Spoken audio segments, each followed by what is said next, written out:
Liberal media is filled with news of Western help to Ukraine in the form of lethal weapons.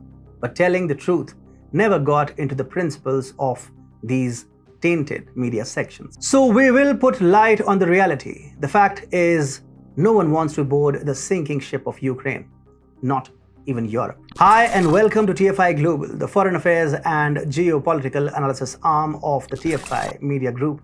I'm your host Atul Mishra, and if you haven't subscribed to the TFI Global channel yet, hit the subscribe button and press the bell icon to receive all the latest updates. Let's begin. Media is portraying Europe as a messiah of sorts to Ukraine.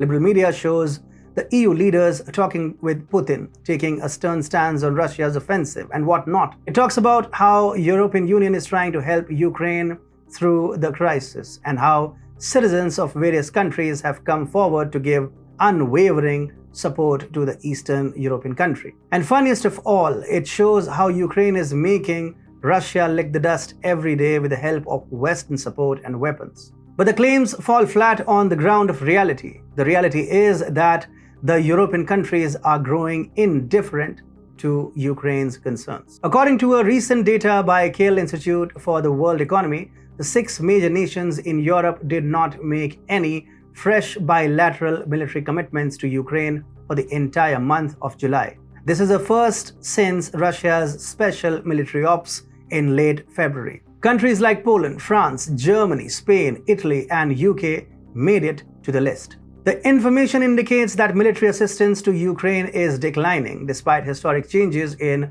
European defense policy that have seen previously reluctant nations like France and Germany ship ammunition to Ukraine. According to data compiled by the Institute's Ukraine Support Tracker team led by Christoph Trebeshk, European military aid promises to Ukraine have been declining since the end of April. He added, despite the war entering a critical phase, new aid initiatives have dried up. This data is a testament to the fact that no European country is ready to flog a dead horse, and another major reason for the changed stance is the concerns regarding the spiraling corruption in Ukraine. Transparency International's corruption index places Ukraine in the bottom third, and genuine worries are still afloat about the country turning into a hub for illegal arms trafficking. There is overwhelming evidence that many of the weapons that the US, UK, and other NATO nations lavishly delivered to Ukraine during its confrontation with Russia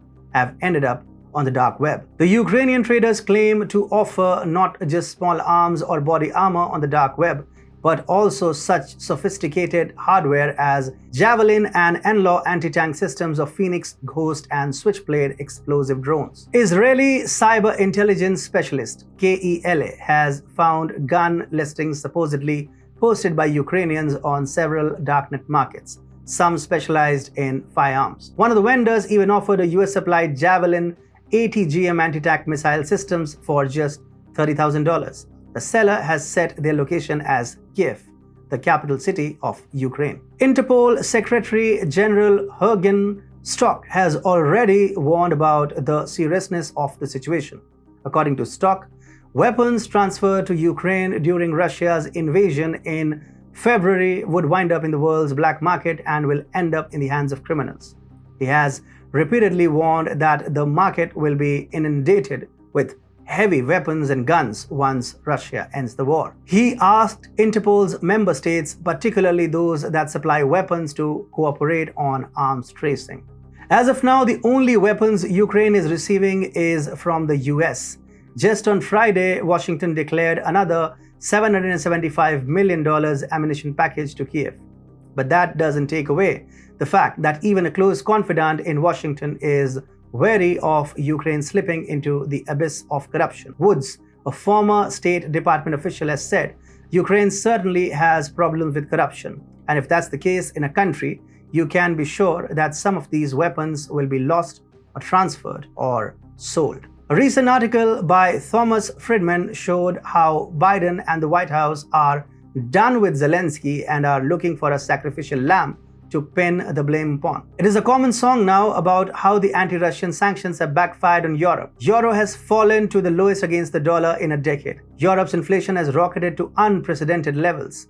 The gas embargo by Moscow has put millions of Europeans in jeopardy. Europe is racing towards deindustrialization as several companies have already shut and several are running into the same consequences. The gas shortage after Russia cut down 80% of its imports from Nord Stream 1 has forced countries to do gas rationing. Energy companies are on a verge of bankruptcy with already $1.3 trillion of debts. The political crisis in Italy, North Macedonia, and Britain have highlighted the upcoming European spring. Thus, Europe understands that the Ukraine war has been done and dusted. With all this, Ukraine is still going for a counteroffensive in the Kherson region, and it is almost said that Europe won't be sending any more weapons to Kiev, so the war ends fast. So better late than never. Europe is standing up to safeguard its own interests, otherwise it won't be able to escape a forthcoming calamity.